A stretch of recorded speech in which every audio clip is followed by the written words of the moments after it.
きれますか、ナルト。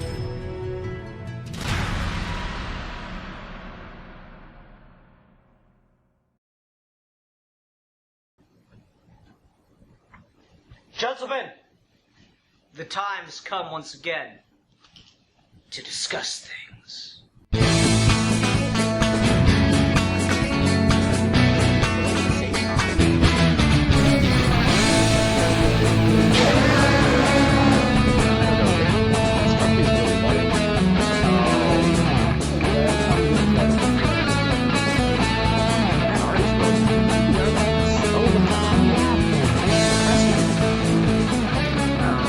Let's go ahead and get into this. Hi everyone, Yes. Welcome back to Geeky Gentleman Fan Film Reviews. Sorry I took a bit of a hiatus there to finish my own little fan project. Hope y'all understand. I am Sid Part 2, joining me today is... The real Manos. How you doing, folks? Oh, I'm sure they're doing well. Manos picked our fan film, and this was a couple weeks ago he picked it. So, Manos, what are we talking about today? We are talking about Naruto, Dreamer's Fight, complete film, parts 1 and 2. Indeed. So let me ask you this. I kind of always go to this one. What made you want to pick this? I am a big anime fan, and yet Naruto is one of those franchises I haven't really dug into. So I was curious about checking this out. I know it was popular, so I kind of wanted to see what what it looked like. Okay. Naruto is one of those things where, like, I've known of its existence. I'm not much of an anime fan just to begin with anyway, but I've known of Naruto's existence. I've never even watched so much of it as an episode, so I was really curious to see what they were going to be delivering here. Pretty much everything I know about Naruto I know from internet meme culture. The Naruto runs and stuff like that is about all I know about the series. So it's kind of interesting to get this peek into it through the the eyes of fans kind of thing.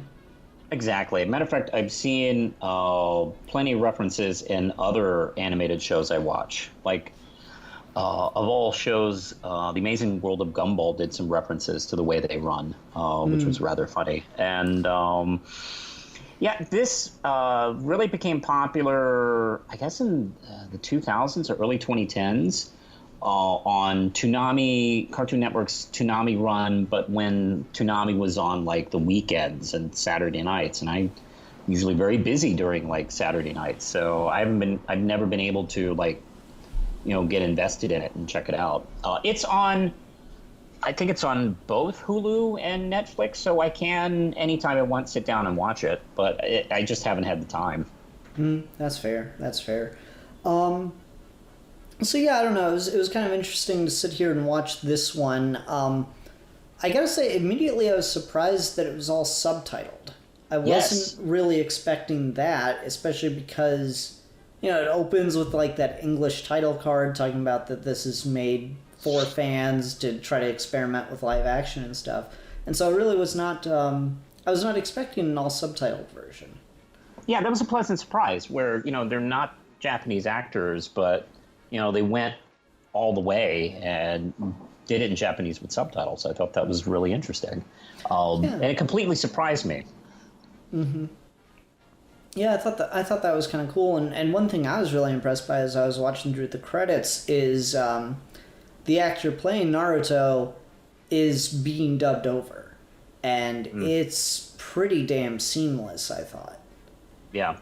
So I was really impressed on that front. Otherwise, I don't know. This was like a weird thing because I feel like there's a story here, but it's not much of a story.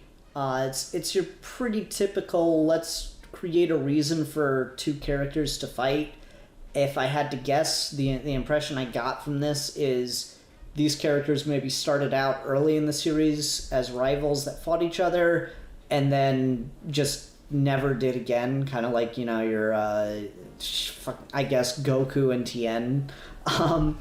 It really did seem that way to me, and so it was kind of like this interesting idea to get them back together to fight again, and then pretty much the rest of it's just crazy anime style fight choreography in live action. Yep. Yeah, I got that too. I don't know if this is an adaptation or this is an original piece meant to fit into the narrative of the series or anything like that.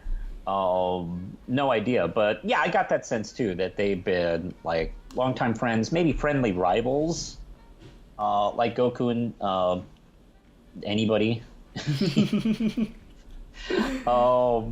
And yeah, the point of it is for Rock Lee to feel like he really needs to challenge himself, and he respects Naruto so much that, like, look, if I can beat you or come to beat you or get close, then I know I'm, got my shit together. Mm-hmm. And out of respect, out of their friendship, they do. And that's pretty much the story is this kind of like. Not so much a challenge to the friendship, but to see, how far Naruto will go to like help his friend find himself, like as a fighter and as a person. Yeah, and that's just like it's just one of those things where it's like, as someone who does not sport, like the idea of like that sportsmanship, that physical drive for perfection in martial arts or what have you. Is always it's such a great character motivation that it's no wonder there are so many good sports movies. When you can create a character that has such a singular drive, singular focus, it does just have an instant appeal. And it's something that I think a lot of anime really capitalizes on, even if it's not, fighting. Like, I can't remember the name of it. There's like an anime that's about figure skating. And like it's playing on a lot of the same tropes and stuff too. Because there's something to that very attainable goal that just needs to be met with nothing but sheer willpower. Is just a really cool concept and kind of does give you a lot to work with from a character writing standpoint. That's a good comparison because, I guess a lot of fans tend to forget there's a number of sports anime series. And there's a tennis one. There's a few fighting ones, and not like superhero ninja fight characters. I mean, like I've seen like, fighters of like real type of fighting.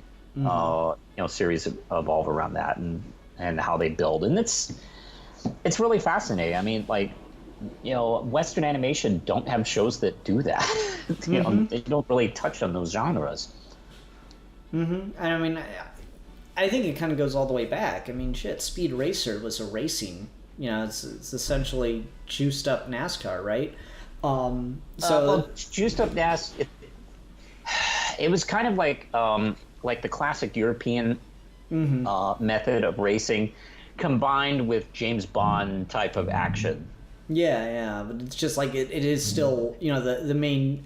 There's like villains and stuff, but the main drive of that series is still a sport, right? And that's kind of the interesting thing behind it. So to talk more specifically about the fan film itself, it's a very believable premise for the story that they have, whether or not it's an adaptation or an original concept. So I do think it fits into the wheelhouse of the series they're adapting, even though I don't know a ton about it. So I definitely had a lot of it's a really good effort of capturing the spirit of the thing and also making it digestible to a general audience. Correct. So I was really impressed by that. And it's something. I hate to do this. I hate to compare them, especially when it's as despairingly as this, but it reminds me of that Godzilla Battle Royale fan film we talked about, where honestly, on a very surface level, this and that are doing the exact same thing. The film itself is almost nothing but a fight, and there's very little story behind it, and it's just, if you know the world, it makes sense, but if you don't, it might be a little alienating. And this does everything that film was trying to do about 20 times better. I do. I agree. I didn't know you were going to compare it to that, but I think that's an apt comparison because, well, one, it's 20 minutes long, not full feature length, and two, there's just enough story for us to get the characters. Like, this is this is a character piece and a fight piece of these two guys and their friendship. So there's a little bit more to it than just two guys fighting. Yeah, and so I was really impressed with that. Wow, I guess let's go ahead and get into the more technical aspects. Talk about cinematography, fight choreography, special effects, integration, stuff like that. Yeah. One thing I gotta say, it was done so well that it took me a really long time to even think about how they were doing it. And that was one of the few things I know about Naruto is he does like the little clone fighters thing. That's like his superpower or technique or what have you. Yeah, it's a multiple. And yeah. And I was sitting there watching the whole fight, the whole fan film, not really thinking about it until we had like 6 of them on screen fighting the one dude at one time, and I'm like, man, how are they pulling this off so damn seamlessly? I really tried to think, is it all one guy and they're just doing a lot of really, really nice quality masking and green screen work to put so many of them on screen at the same time? Are there extras? Is this guy like a twin? What are they doing to get this done so effectively? And you get to the credits and it's like there's 3 actors, so it's kind of a combination of both techniques of having someone there as like a double or an extra and also using that to mask, because from appearances it doesn't look like there's more than about 6 of these guys on screen at one given time. And so I was just very, very impressed by the very seamless, very professional integration of that level of an effect.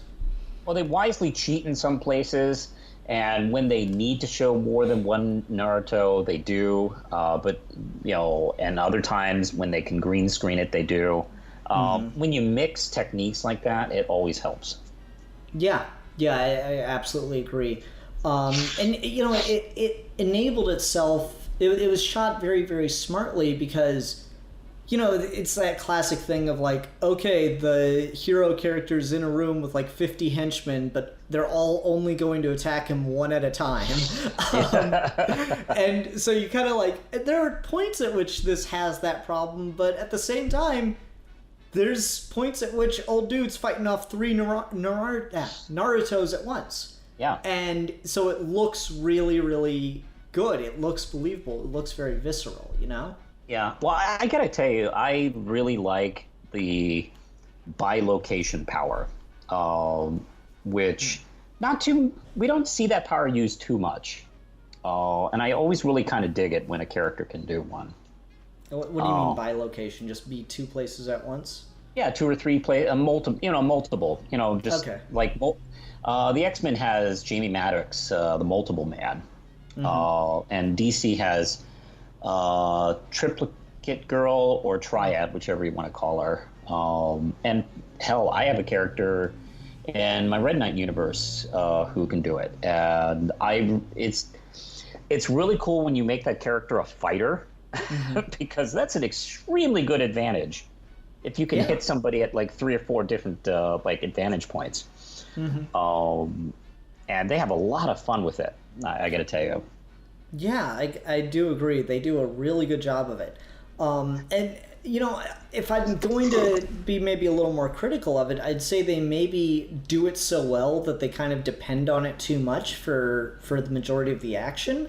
And maybe this is just directly translating out of the show. Maybe that's just not how the character uses it constantly. Yeah. But I kind of almost feel like there's not enough variety, that they maybe leaned on the clone fighting a little too much. I don't know. I was fine with it because the whole object of this is to test Rock Lee. And he told him, like, come at me, like, I need you to like really try. So, like, if I could like send 6 versions of me to a guy, I'll do it. That's fair. I also like, there's a little bit of like weapons integration with, shurikens and stuff flying across the screen. That was pretty cool. Yeah. Lots of matrix dodges of those. I quite like that. But I gotta be honest with you, man. My favorite sequence of this in all the fight scenes, drunken boxing. I fucking love drunken boxing. It's one of the coolest things you can put on screen for some reason to me. I think it's because my mom wouldn't let me watch Jackie Chan's The Drunken Master when I was younger. Like, I remember trying to rent it from the video store like 3 or 4 times, and she's like, no, because it had the word drunk in it. But one time my dad let me watch it, and I fell asleep because it was actually kind of boring. Oh man, I hope you didn't miss the end. The end fight, like the last 10-15 minutes, is like amazing. I don't know, dude. I was probably like 7 when I watched it, so I really can't. Yeah, I cannot tell you anything about that movie except for just I remember one scene where I think it's like his dad is sitting there talking about like the advantages of drunken boxing, but the disadvantages of alcohol use making you shameful, so it's not worth the cost of doing it. That's the only thing I remember from that movie is like some dialogue about how it's bad.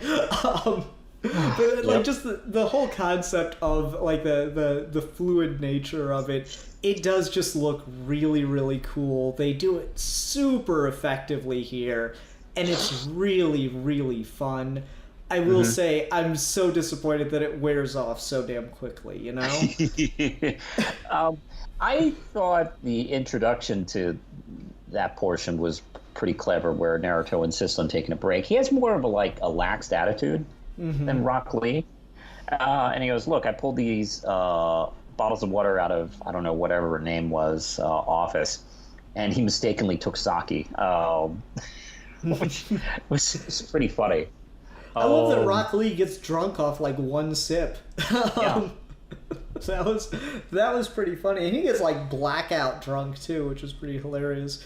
And what's great about it is, I don't know how much of an insight to his character this is, but this might be kind of a thing shining through.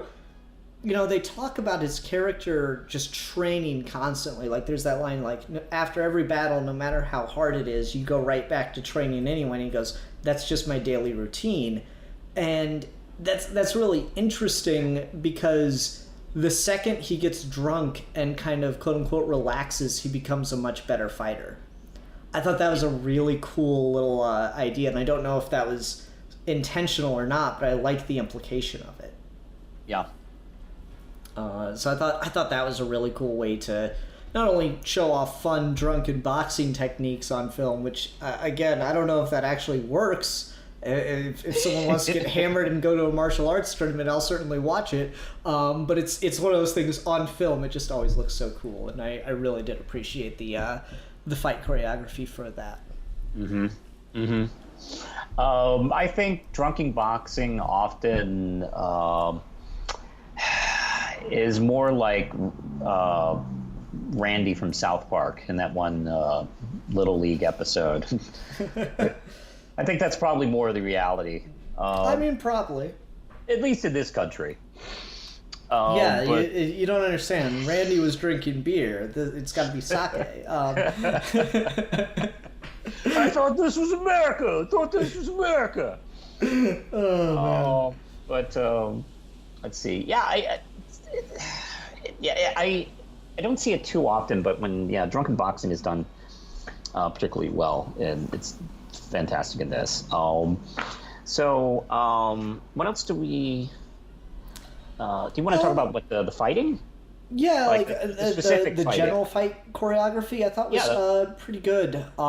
Again, the shadow clones, whatever you call them, looked pretty good. I gotta say, I'm pretty sure if you just take that technique away from Naruto, based on this, Rock Lee's got his ass beat because he beat him down like 17,000 times. I mean, it's just if he could beat 12,000 of your shadow clones, I'm pretty sure he could beat you if you just break his fingers or whatever he uses to do that. Yes. They had 2 Naruto clones out besides the regular actor. So there was 3 total. Yeah, so I was really impressed by that. There are moments in the fight choreography where the dodges are like way too wide. Like the distance is good, but then the actor dodging makes the distance too great, and comes off just a little. I don't know what the word is. It comes off a little too obvious that there's not any real danger. Staged. Yeah, that's a good way to put it.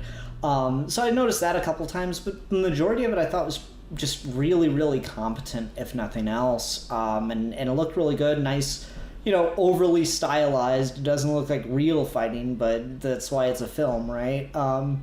So, and it's also like more of an exercise for these characters than like them really trying to kill each other. And I thought that was pretty good.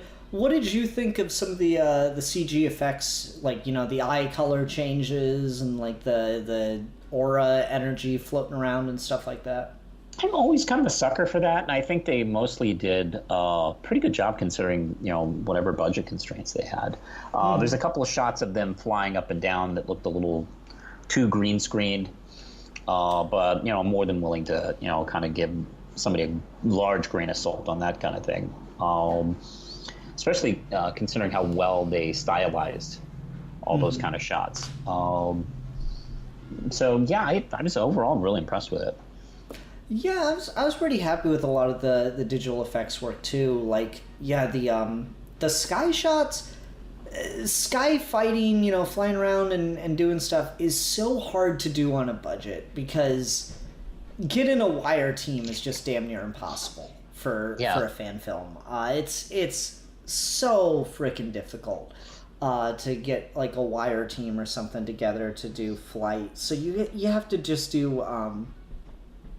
Is it Buster Keaton that did like the High Rise? Is that you know the film I'm thinking about, the old silent film where like he's dangling off the edge of a building kind of thing? You mean like off the clock? Tower? Yeah. I think I can't remember if that's Harold Lloyd or Buster Keaton who did that. Yeah. Like you can get away with that kind of filmmaking technique in a fan film, but I mean it's a very dated technique. Obviously, because it was invented before, we had a lot of... I'm pretty sure that's a silent film, so that tells you how dated that technique is. And so it's something you don't see often, but I feel like that's probably what they did, either that or green screen work. Based on what I'm remembering of the camera angles, I watched this a couple hours ago. Based on what I'm remembering of the camera angles, I'm pretty sure it was just clever camera angles of like, okay, because of the way this valley curves or whatever, if we position the camera just right, you can only see sky in the frame. And yet we can manipulate our actors however we need. I think that was likely what they did, because I didn't notice a ton of green screen work. And if they did green screen, they got really nice, clean pulls that had a lot of depth to them.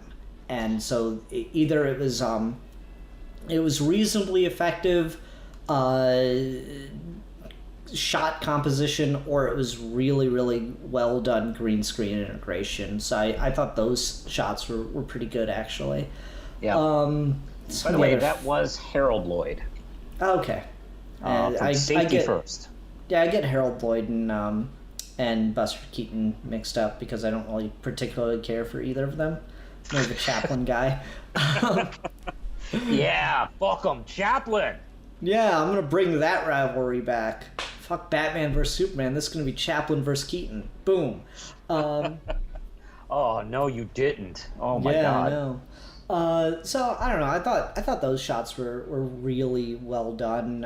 Again, considering the budget and stuff. If I saw it in a Hollywood movie, I might be a little like, but with what they have to work with here, I'm sure that was probably the best they were capable of, and I think it's effective enough. Oh god, yeah. What else? Costuming.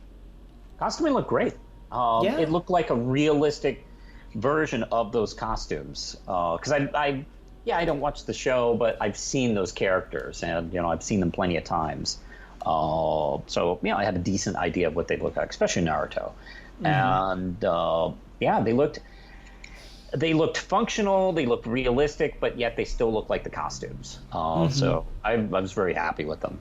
Yeah, they didn't go for like a Nolan-esque kind of thing where we have to justify this, that, or the other. It's just, yeah, it's pretty much costume straight off the screen, even if it doesn't necessarily make sense. Like the orange shin things that Rock Lee is wearing, I'm like, I'm not sure what purpose they serve. They probably just look really cool when you draw them or something. That's enough. Yeah. I mean, it's just, I don't know. I make choices like that in my fashion, and I don't see why not. Correct. I'm just, anytime people talk about, like, whatever the characters wear, it has to be practical. I just think back to Apollo Creed in the first Rocky with those, like, god-awful American flag shorts. You know? It was like, you don't have to justify it. Sometimes the characters could just have really bad fashion sense. Just really, really gaudy fashion sense, you know? Well, I always... Yeah, one of my favorite bits in a Justice League comic was that classic page. I think it's a Mark Waid issue where Barry Allen Flash tells Black Canary, like, you know, I'm not sure if I get the fishnets or an appropriate, like, attire to, you know, fight crime. And she goes, oh, really? And she takes the arrows on the not the arrows, the wings on the side of his mask and, like, twist his mask around where he can't see. He goes, oh, okay, point taken. Yeah. So I think that the majority of this is just really well done, and again, you're right about what you mentioned earlier. The fact that it's 20 minutes long, I think, really does help it, because otherwise it would come off as maybe a little boring and stuff. Whereas what we got here, it's got nice little breaks here and there, again, when they stop to drink. I thought that was pretty good. So I think it's really well paced and just holds your attention really well, instead of just, like, turned into, okay, and now they're going to keep fighting, and now they're going to keep sending clones after him, and now he's going to use his bandages to mummify him or something. It would have been a big mistake to do this as an hour. Mm-hmm. Yeah, so I thought the timing and everything was pretty well done. From what I looked over their channel a little bit, and they've been doing a lot of fan work. This was actually a relatively old video of theirs from what I was finding, but they're like just they've got some My Hero Academia live action fight is their latest video. It just came out a week ago as of this recording. And then they've got like Kano versus Johnny Cage, bunch of fight choreography based things, and even some DC stuff in there. So that's kind of interesting. Bleed over. Cool. Superman versus Goku. Do it now. No one cares about that. Yeah. You'll be begging people to watch it. Right. So I don't know, just cool to see that we got people who, you know, I think it's fair to say are probably just, you know, aspiring filmmakers or maybe like students who want to do fight choreography and are kind of getting their name out there, getting some experience under their belt using other people's intellectual property. And I think that's a really cool move to do. It's a good way to kind of build up your experience and stuff, you know? Oh, yes. Mm-hmm. So, yeah, I thought this was pretty well done. You want to go ahead and go on to ratings? Sure, man. I really enjoyed this. I thought it was a nice, kind of refreshing character piece. At the same time, it was like an exhilarating fight. It was quite fun. I really did dig it. And, you know, they even went the extra mile to, like, do it in like Japanese with subtitles, which was an interesting idea that I think was pretty effective. So yeah, I'm going to give this. I'm going to go and give this 5 out of 5 bottles of sake. Nice. Yeah, I really did enjoy it too. I'm just going to hold back a little bit because it's not quite like my thing. So I did really enjoy it, but I didn't get like as hype as I feel I would have if I was into Naruto. So I'm going to give it 4 out of 5 Naruto clones. Yeah, there we go. Yeah. Everyone, thank you very much for watching. Until next time, I'm the Philosopher. And I'm the Realist. And we are your Geeky Gentlemen. And we will be discussing things.